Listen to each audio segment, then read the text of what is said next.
All right, so during the 2022 campaign for the 2023 election, there were a lot of rumors about President Bola Ahmed Tinubu saying they wear pampers because in the peaceful body, they even call him shaky shaky daddy. So they say Tinubu no they fit to become the president. At the end of the day, he later became the president. And then they now said, it was all rumor, it was never true. That time na rumor. With the kind of pressure where Donald Trump, they give Tinubu this period. He go need that pampers because there's no way he no go peace for body this period. Though. The pressure is hot. So, according to the news, as you can see, Trump threatens military action in Nigeria over protection of Christians. Tinubu dey hot seat. This is what Trump said.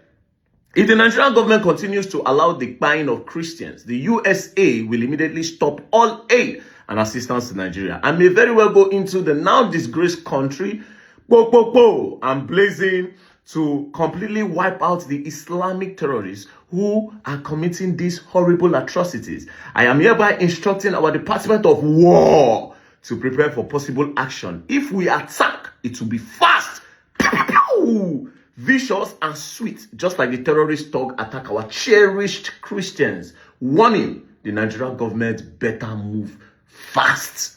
Oh boy, see threats. There's no way Tinubu no go peace somebody. I see a lot of people celebrating. Oh, Donald Trump is coming to rescue Nigeria, you know.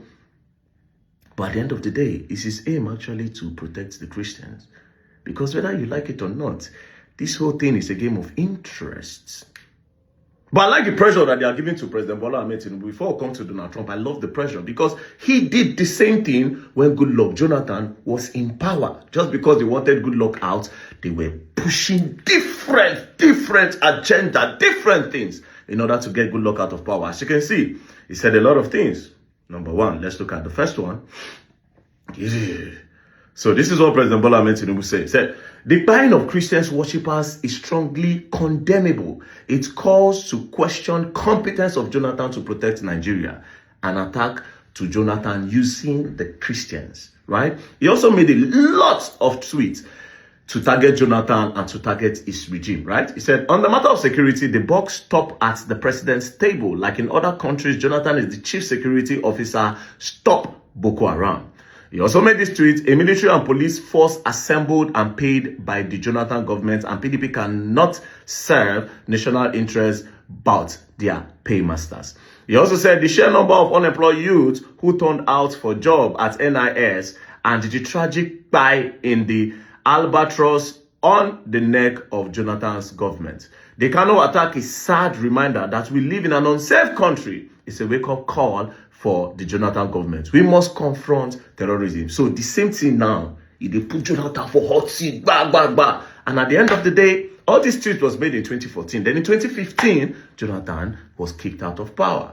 Then APC came into power. So this pressure, whether they give her a like her. But now let's come to Donald Trump. What is Donald Trump's interest in Nigeria? And how do you just wake up in the morning and say, oh, I care about the Christians in Nigeria, let's go and help them? There's definitely interest. But now let's quickly look at something. Have you noticed that all the travel where President Bola Ahmed Tinubu they do, they go America? For some reason, it goes to France, goes to UK, goes to this, goes to China, goes to almost everywhere. But it never goes to America. It does not like to go there. As a matter of fact, you cannot even see a picture of Donald Trump and President Bola Ahmed Tinubu. Why? What's going on? What is the beef? What is going on with Americans, with the American government and Nigerian government? It don't seem to be... Do you understand? Now, but if you go back, you see that Buhari and Donald Trump get something. But before Buhari and Donald Trump start to get something, something happened. Now, the first visit Buhari made to Donald Trump was on the 30th of April 2018. Meanwhile, Donald Trump became the president in 2017. Now, in that 2017, after he became the president, he made some statements. Now, as you can see, let's start with the visit. On the 30th of April 2018, former President Muhammadu Buhari visited the White House. At the time, Buhari was the first sub-Saharan head of state to visit American President Donald Trump at the White House since he took office in 2017. So he took office in 2017. In 2018, Buhari went to go and see him. But before Buhari went to go and see him, the meeting happened a few months after Trump allegedly made derogatory remarks about African countries. At the press conference, Buhari at the press conference, Buhari responded cautiously to the question about Trump's remark. So Donald Trump said some things. Then they were not asking Buhari that, but Donald Trump said these things.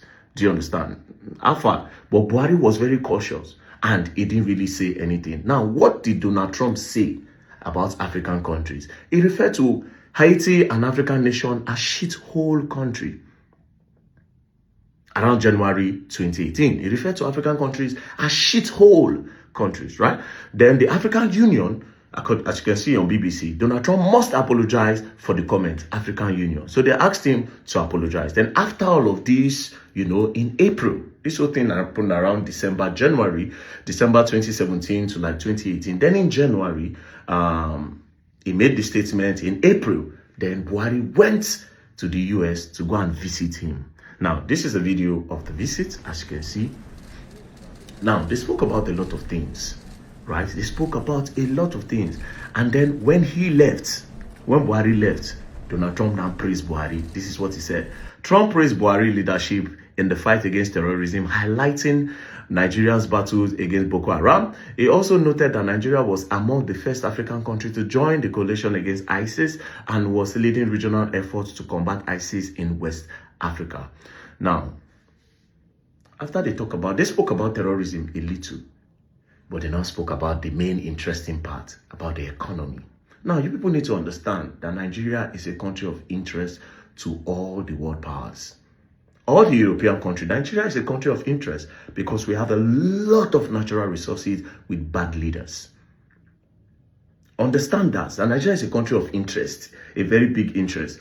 But this is part of the meeting. Support. Thank you very much. Thank you. Today I'm honored to host President Buhari of Nigeria at the White House, right here in the beautiful Rose Garden. President Buhari, I want to thank you very much for traveling to Washington for these important discussions. It's a true pleasure to welcome you to our nation's capital. Nigeria is the largest democracy in Africa.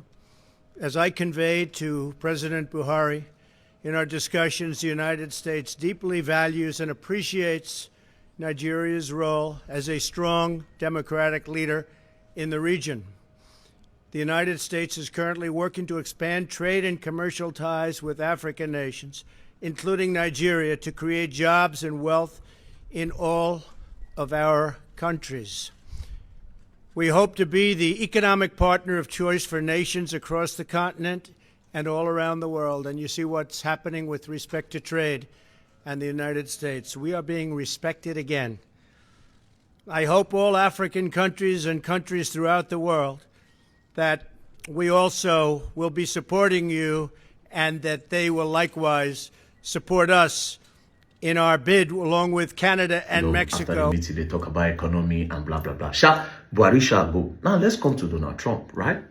Donald Trump became the president, the 45th president of the United States from 2017 to 2021. From 2017 to 2021, in 2018, Imam Buhari don't turn paddy, right? Imam Buhari became paddy in 2018. Now, let's look at the Boko Haram attacks from 2017 to 2021. Right? From 2017, this is the amount of people that Boko Haram buy. Over 220 in that 2017, there were 280 in that 2017 when Donald Trump became the president of America. In 2018 that he met Buhari, over 250. He didn't say anything.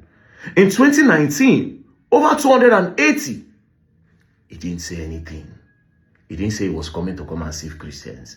In 2020, over 280. He didn't say anything. Then in 2021, when he was leaving office, it reduced to like 70, 80 persons. Now, if you notice, again, we're talking about America now. If you notice, it was high. The attack was high in 2014 and 2015. This was when Goodluck was the president, right? That time, Obama was the president of the United States. And Goodluck Ebele Jonathan was the president of Nigeria. Now, after Goodluck left power, Goodluck said this. The level of interference by the Obama's government was very overwhelming. It's not as if I couldn't have won the election even with that.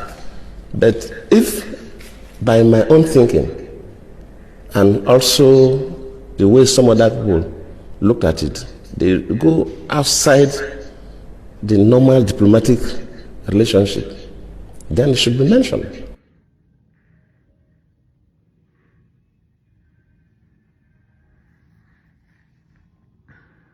Sending that person to Nigeria at the eve of election, after Obama even issued a statement directing Nigerians to vote for the next chapter, that tells you something. And we should not sweep these things under the carpet. If a foreign country, whether African country or even America or any other country, interferes with our own elections, we should mention it.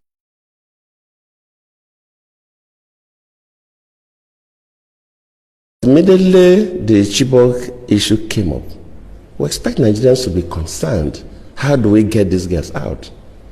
Within a couple of days, we saw people going to the US with Bring Back Our Girls placards. How? Why? And of course, the Mrs. Obama received one of those placards. I cannot take responsibility for the abduction. I don't control Boko Haram. They are criminals. But as a president, of course, you know, it's not the president that go to the field. You have security and intelligence officers that do the work. Let me admit that, yes, maybe they do their best, but their best was not good enough for us to recover the girls. That does not mean that I'm trying to remove myself from any blame. Yes, I may not be blamed for the action, but I could be blamed that my security and intelligence system are not strong enough to be able to. Now, if you notice, from what Goodluck is trying to say, that the whole Boko Haram attack and the Chibok girls is political, and indirectly is kind of pointing hands towards the United States. Now, if you look at it, it looks like Obama refused to do something. Goodluck, and they come and they make video. Goodluck refused. Okay, no problem. All right. So it looks like Goodluck refused to do something that they want. Like I said, it's always about interest. Goodluck refused to do something that they want. A day before the presidential election, this U.S. Secretary of State came to visit Buhari. Not just that, Goodluck had stylishly told Nigerians to vote for the next chapter, which is to vote for Buhari. Now, this is where Obama had encouraged Nigerians to vote for the next chapter. Now, this is where he said it. Hello. Today I want to speak directly to you, the people of Nigeria. Nigeria is a great nation, and you can be proud of the progress you've made. Together you've won your independence, emerged from military rule, and strengthened democratic institutions. You've strived to overcome divisions and turn Nigeria's diversity into a source of strength. You've worked hard to improve the lives of your families and to build the largest economy in Africa. Now you have a historic opportunity to help write the next chapter of Nigeria's progress by voting in the upcoming election. Now, as you can see, he said you have an opportunity to vote for the next chapter, right? The next chapter was obviously Buhari. Now, when did they make this post? It was 23 May 2025. When was the presidential election? When was the presidential election? The presidential election was around March 29. So he made this around March 20 something. And a day before our election, they sent a U.S. representative. Now ask yourself a question.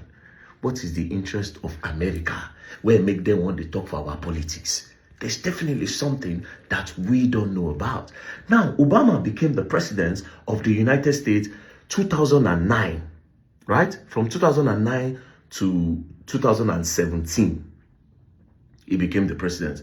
From that 2009, 2010, 11, 12, 13, 14, 15, 16, 17, right? In that old 8 years, guess what? Obama never touched down this country. But he's talking about our politics. But he never entered Nigeria for one day. You care about the people so much, but you never visited to see how the country is doing. But you care about Nigeria to the point where you are telling them it's not time to vote for the next chapter. Do you understand? Politics, interests. Maybe Goodluck was not willing to be a boy to the West. Do you understand? Now, let's move. In the history of Nigeria, how many American presidents have visited this country? And when was the last time an American president visited Nigeria? Now, let's look at it.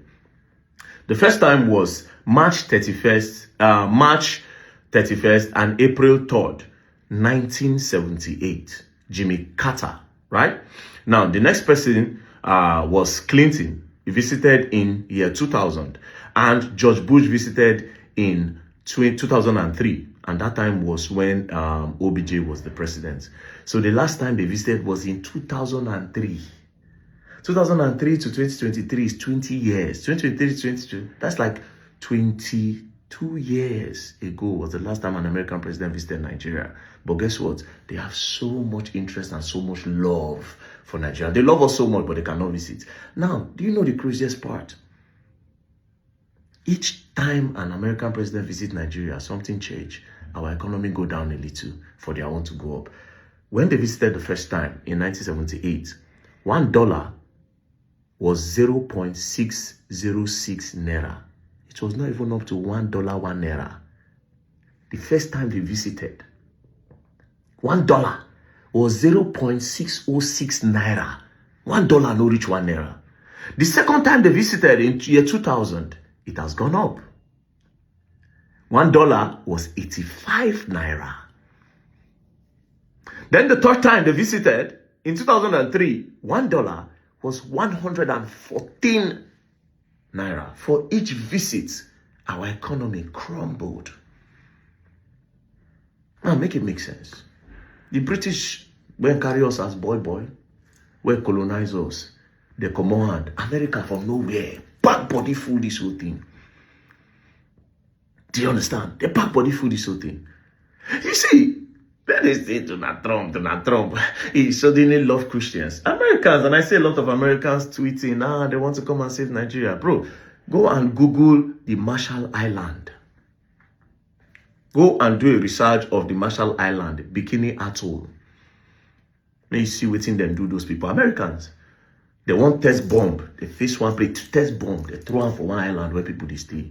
After they throw the bomb for the island, they told them to go. Then later, they now said, oh, the island is okay. The people came back. The chemical from the bomb finished those people. Oh, you know what? SpongeBob SquarePants, SpongeBob Square. That village under SpongeBob where you see like that. That sponge, the SpongeBob gongo. Now the sponge of those bikini people. Those people where they from Marshall Island. All those things where they see under that place. A real life story that they do cartoon for under. Those life under. They care so much. How? How? It is politics. There's nothing like he wants to come and save Nigeria. Save Nigeria from what? From who? We're having security problem, yes. If they want to do it, they should go and do it. But this whole thing that you people think Donald Trump is a messiah or the Americans are messiah now, they won't come help you now. Bro, I may not like Tinubu, but bro, it goes beyond what you see. You people should be careful what you wish for. Let's look at Libya today.